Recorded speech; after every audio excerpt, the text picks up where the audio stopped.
Welcome everyone to today's WOMEESA seminar. My name is Melanie Finch and I'm the president of WOMEESA. So WOMEESA acknowledges the traditional custodians of country and their connections to land, sea and community. We pay our respects to their elders, past and present. So I'm in Australia, but we're an international organisation with members all across the world, but a lot of members in New Zealand. So I also want to take this opportunity to acknowledge Maori as Tanata, Whenua and Treaty of Waitangi Partners in Aotearoa, New Zealand. So the WOMEESA seminar series is about showcasing the amazing work of women in earth and environmental sciences in Australasia. We have live seminars such as this one, but we've also collated recordings from seminars that are hosted by other organisations, and we've made those available on our website and on our YouTube channel. So you can, if you're not already a member of WOMEESA, you can sign up to get notifications of upcoming seminars, or you can follow us on Twitter. We always post about stuff there. And you don't have to be a woman to join WOMEESA. Everyone is welcome. So today's seminar is going to be presented by Eleanor Beidatsch. So Eleanor is a paleontology honours student at the University of New England. She works as a disability affairs reporter, and she's an advocate for people with disabilities and women in science. Thanks very much, Eleanor, for being with us, and I'll hand over to you now. Thank you, Melanie. I'm very happy to be here. All right, presenter view is on. Is that working for everyone? Yep, that's great. Great, okay. So my presentation today will be called United by Opal, and it's a discussion of equality for people with disabilities in geoscience, and it's focused on using my lived experience of fieldwork. I'd also like to start by acknowledging the traditional owners of the country I'm on today, which is the Malang people of the Noongar Nation, and their elders past, present, and emerging. I'd also like to acknowledge the traditional owners of Lightning Ridge, which is the country where my research took place, who are the Gamalare and Yuwalaware people, and their elders past, present, and emerging, and to extend this acknowledgement to any Aboriginal or Torres Strait Islander people present in the seminar today. So, in 2016, a while ago now, I went on a trip to Lightning Ridge in New South Wales. Lightning Ridge is a small, fairly remote outback town, sometimes known as home of the black opal. The others where the best gemstone quality black opal in Australia is 9. You can see an example of this in the top image in the slide. There's some really beautiful gems.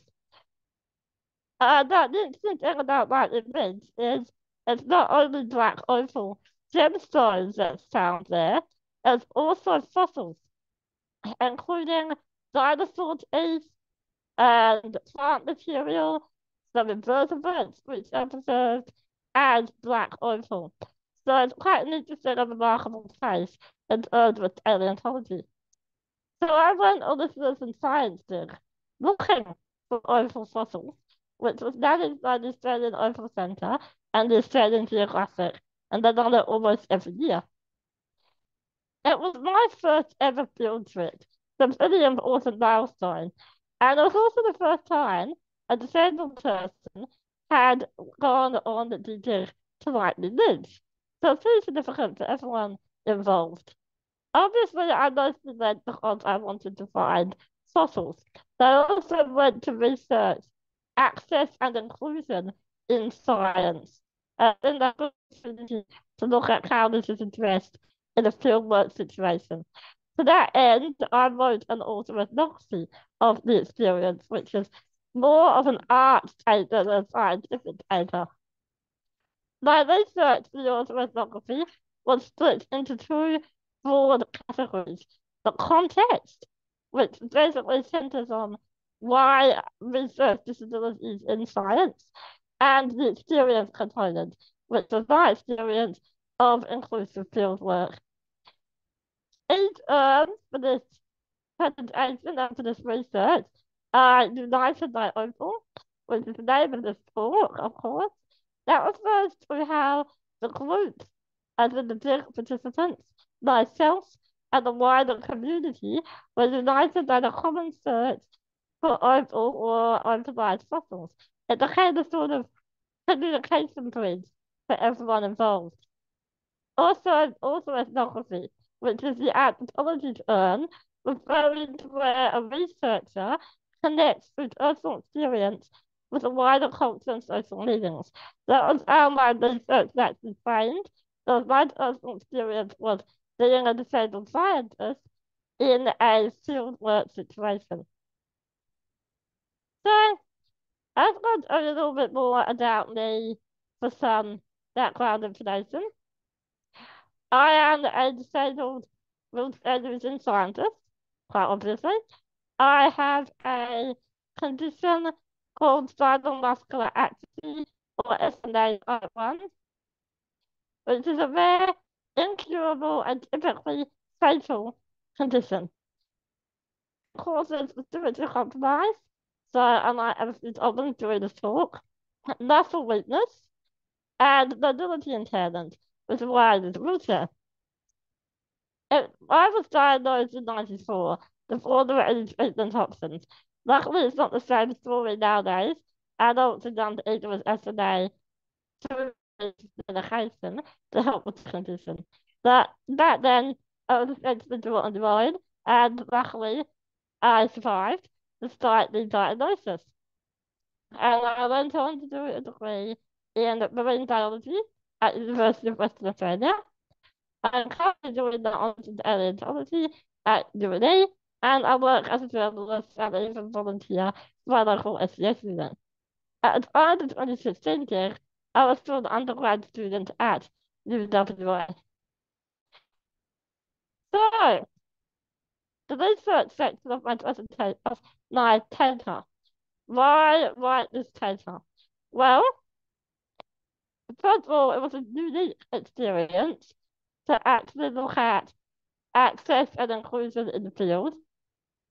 So I decided to research it through the WA as an arts at the community. At the odds, I wasn't really looking at a scientific topic, it was more of an art project. So I did it as a single technical arts unit. Key findings of my research were quite grim in many ways. I found that only about 3% of all university enrollments are people with a disability. Mostly they're not physically disabled, and mostly they study arts, not science degrees. No disabled students don't finish their degrees either once they've enrolled. Only 28% of disabled people over the age of 20 actually have a bachelor's degree. So numbers are very low for people like me to even get to having a degree, and then they very rarely go on to do higher studies. Also, this is an incident that came out. Disabilities normally end up being research subjects of papers and not the authors. So even qualified academics with disabilities usually end up being the topic of a paper on equity rather than the author of it. So by ending the stick, completing my degree, and also my own paper, especially if someone's physical disability, I'm a tiny minority. So, further into context, there's problems with the education system in Australia and probably worldwide. In Australia, we've been failing people with disabilities for a long time. It's an pattern that starts in the school system. For example, I wasn't permitted to sit my PE exam, that was called back then, at high school for year 12 because it was set as the education department weren't interested in setting.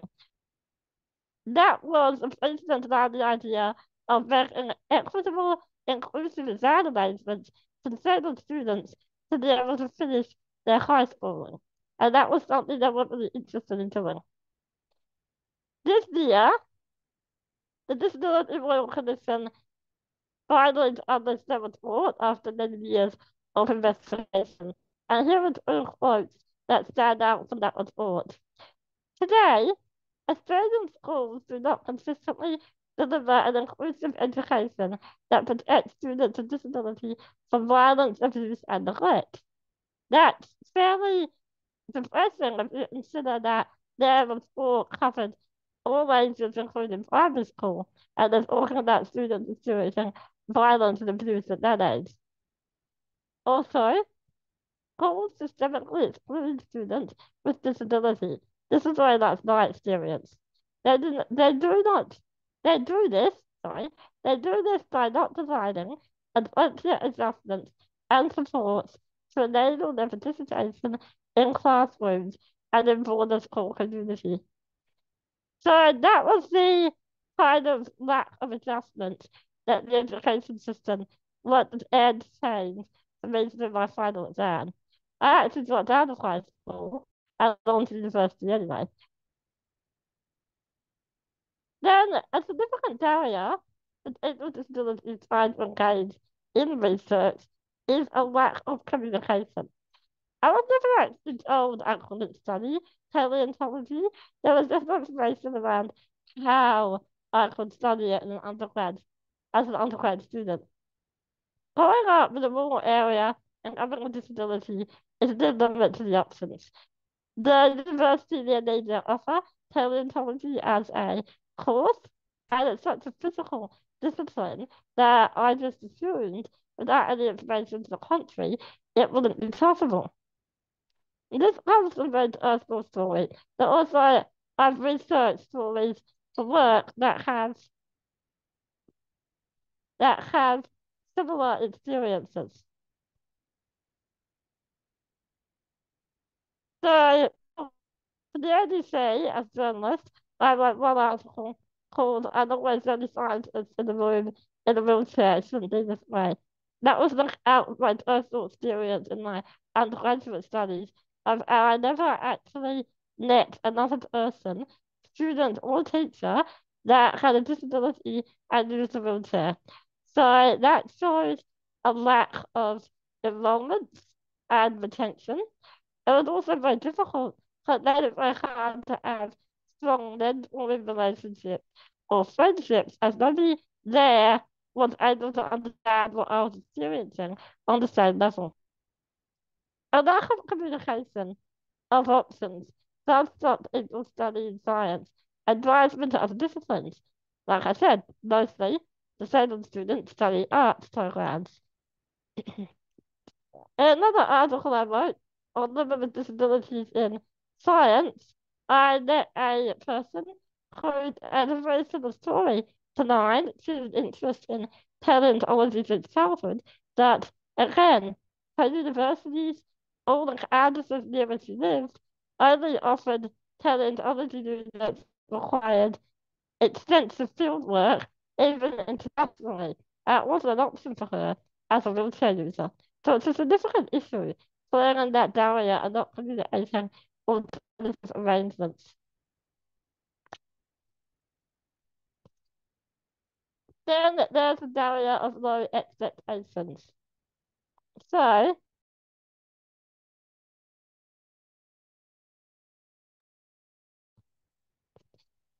sorry, my camera isn't there. Anyway, I'm back. So, low expectations. Most education institutions have very low expectations of their dental students. That's something else that came out in the Royal Commission report.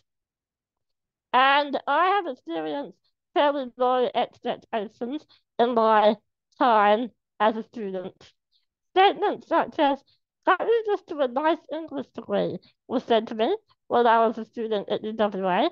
And it annoys me because it clearly shows a lack of expectation or belief in my ability to do a scientific degree because it's too hard. As a volunteer, I've had people say things like, "I guess there's nothing else to do in your life." The presumption being I wouldn't have any work or other commitments, so I guess I just volunteer to fill in the time, which is, in its own way, quite offensive. Then there's the unwanted death predictions. I use a wheelchair.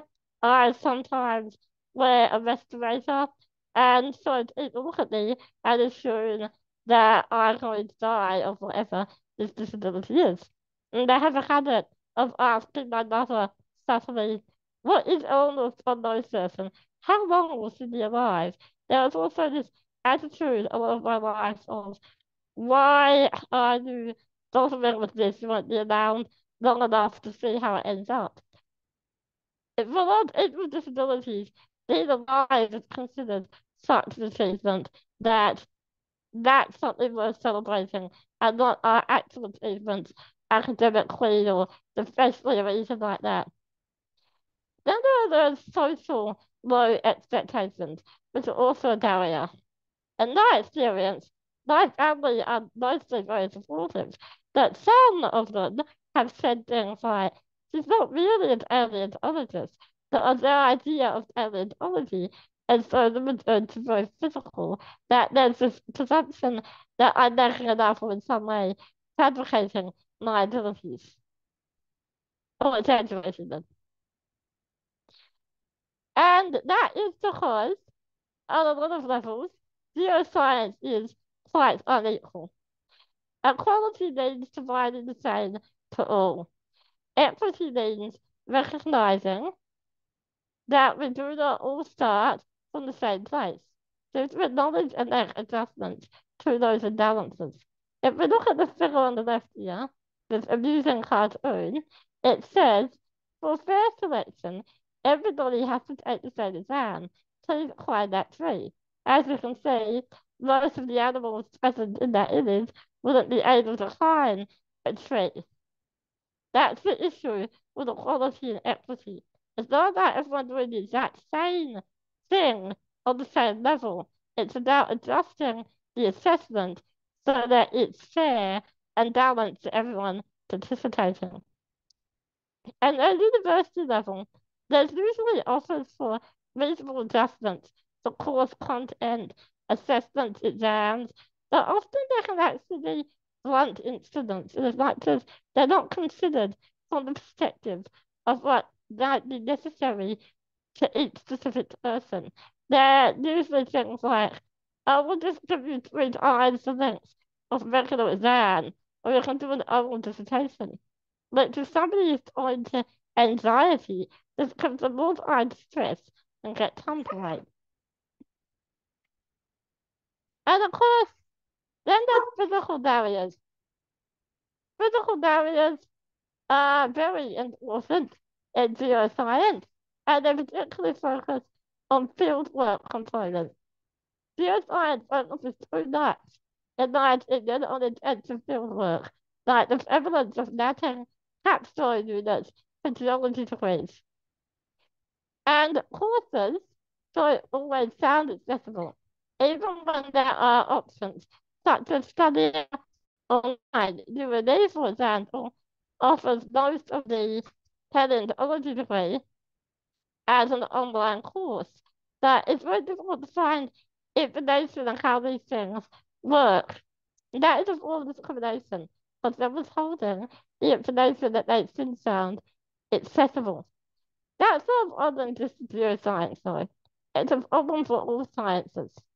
In every new WA that I had in my undergraduate degree, I had to negotiate how I was going to participate fully to receive the same marks on the same level as everybody else.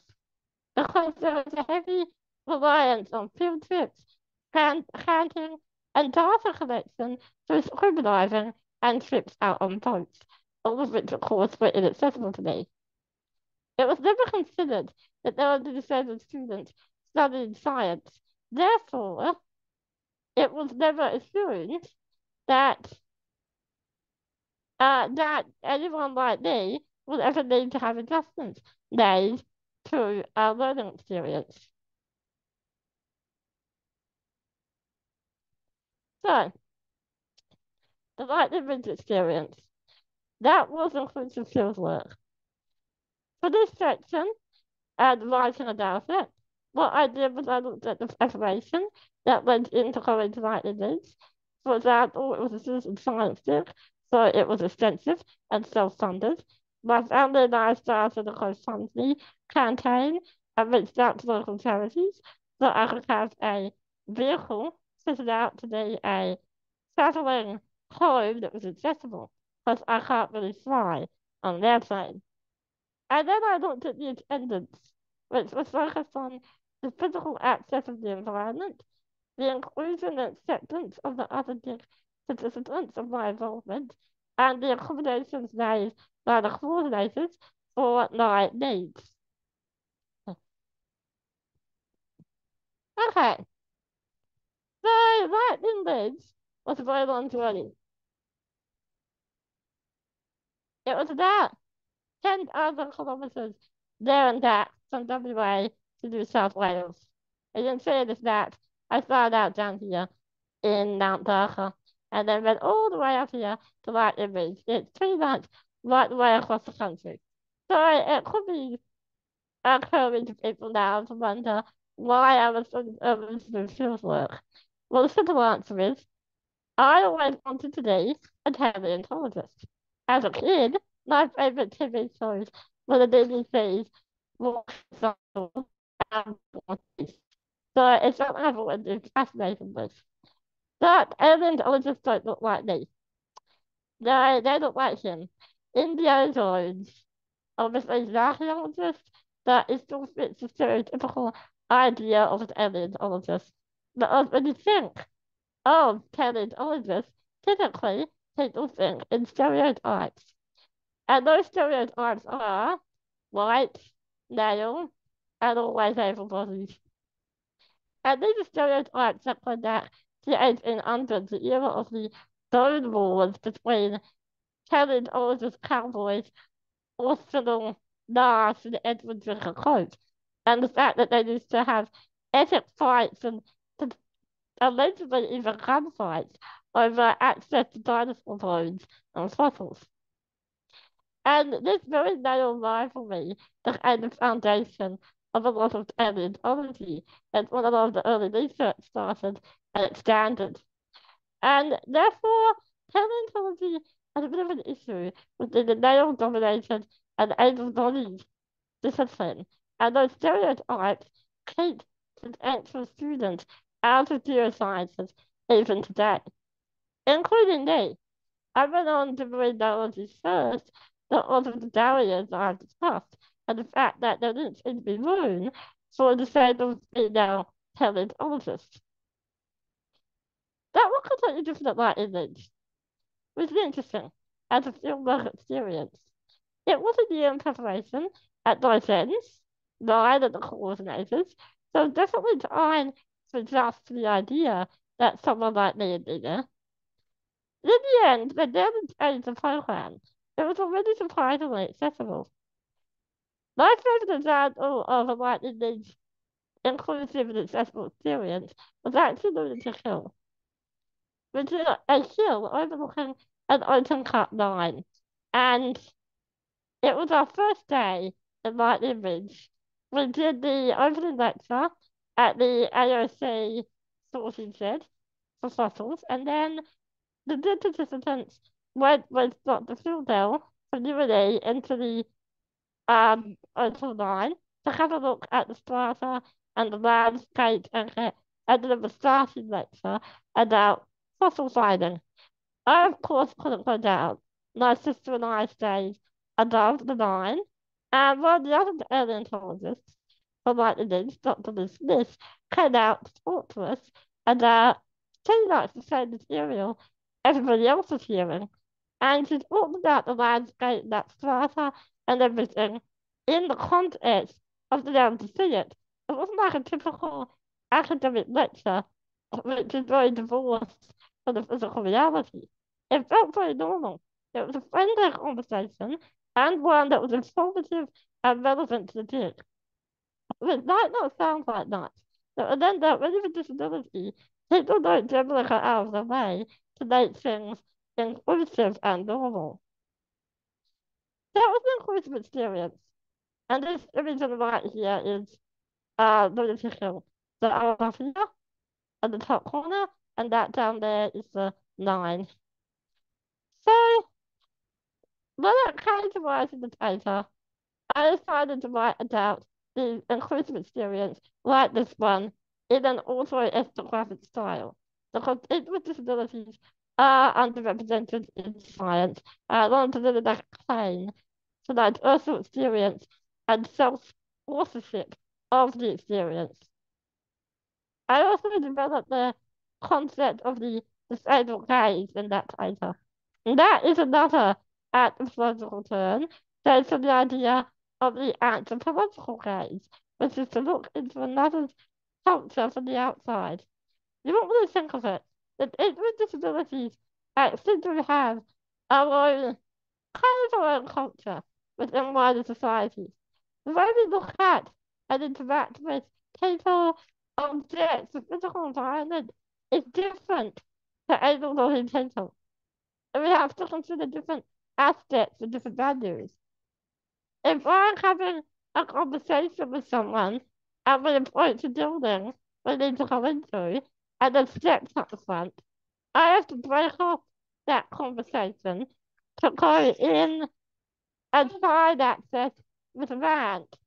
So that's the kind of example of how just basic interactions and physical environments are different for people with disabilities. There's one different perspective on it. So the idea of this overcase is looking at something from that different perspective was embodied by lunatic hill as an example. And I was looking at the same information from a whole different view. And it was about the physical access and social inclusion that made that experience as complete and fulfilling as it is for everyone. So then I wrote the paper that I've been talking about this whole time, United by Opal, and also ethnography of disabled empowerment in citizen science. Unfortunately, there is still great thinking in academia, like the regional levels of university education.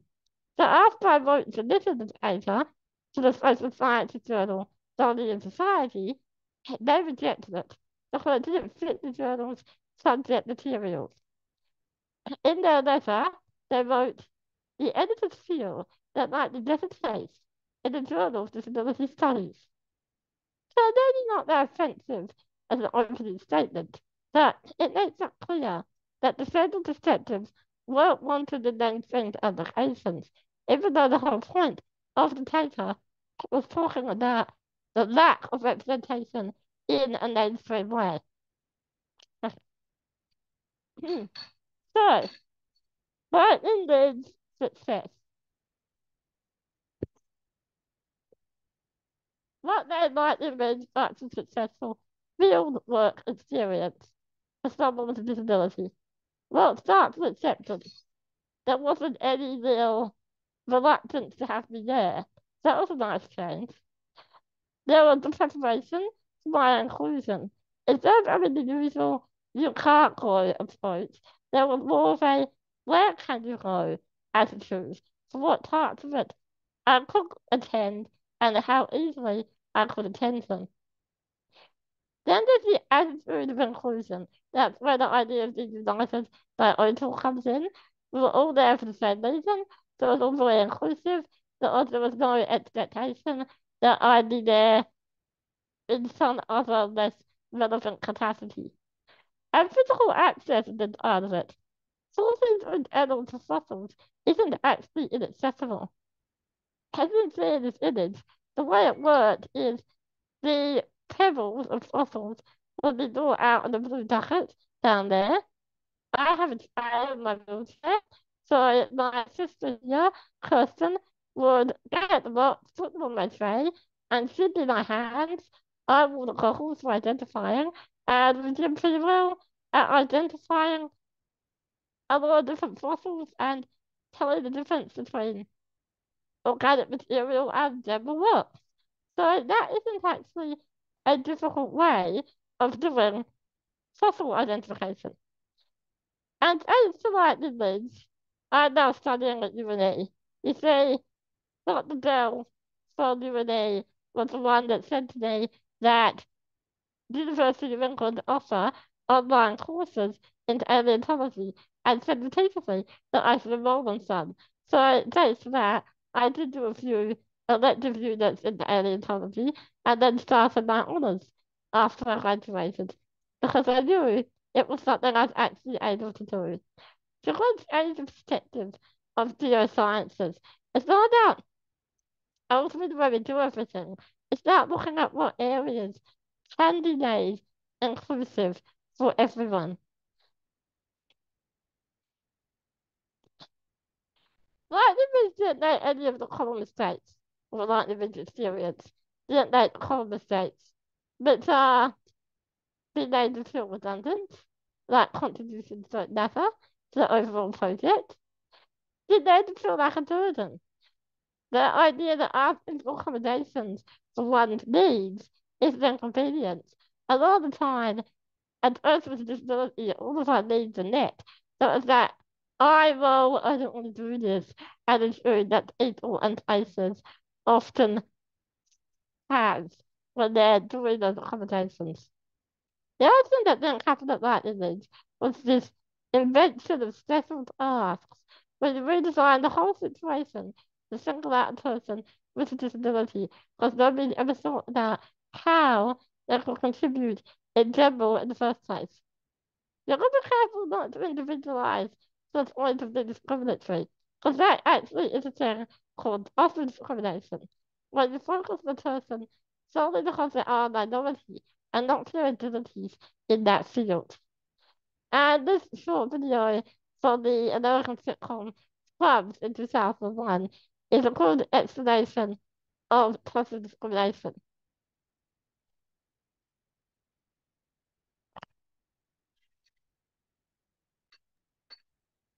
Oh, sorry, Eleanor, we can't hear the audio from Oh, from sorry. the video. Sometimes you have to enable it in a special way in Zoom.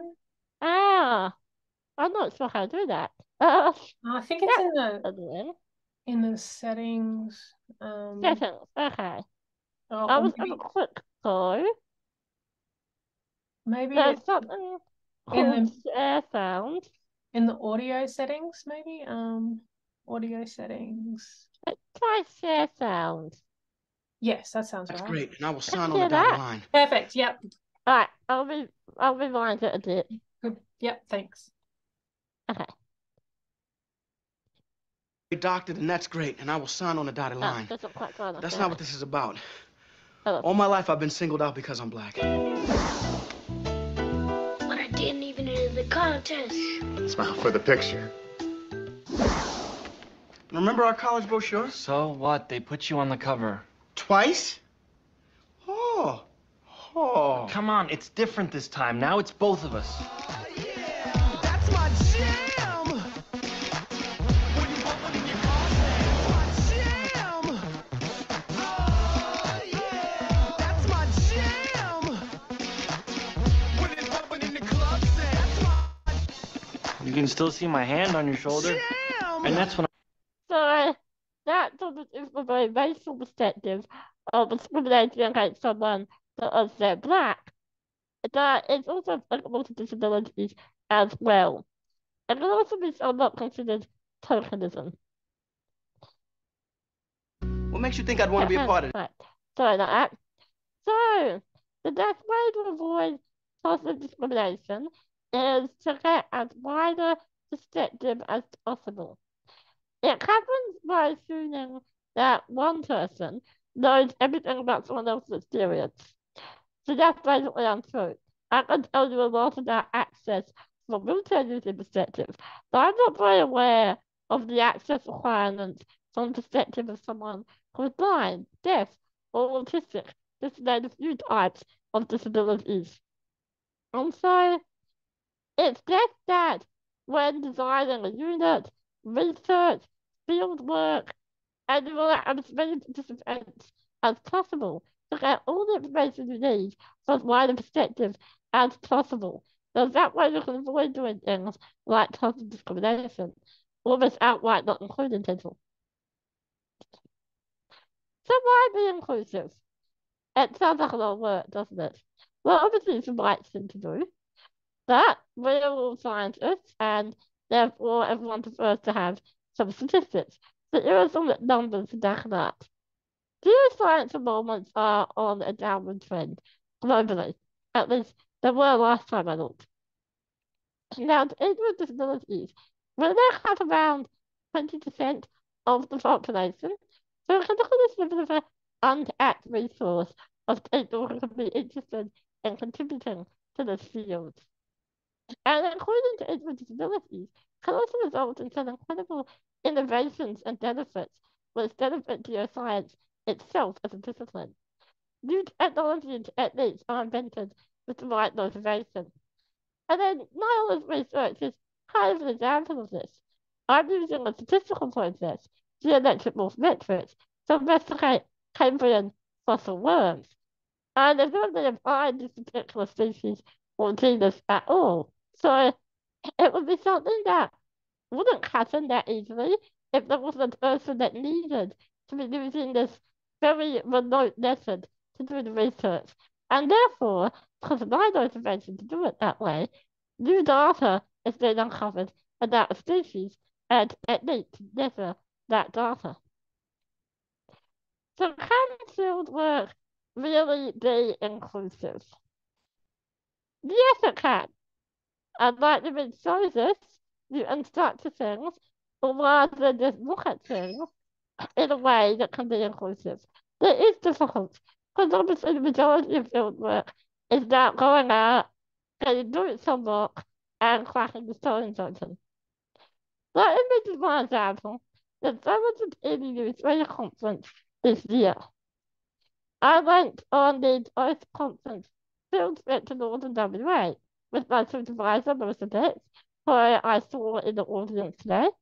And she and I are actually making an inclusive science film about my experience in the field, which will showcase how we can do accessible field work, the type of adjustments you can make to be able to get someone in a wheelchair out into the field and looking for fossils on the same level as other colleagues. And also as well about representation in that film because it's really important we have representation. No one would see the options to be a geoscientist, even a wheelchair using geoscientist, without that visual representation.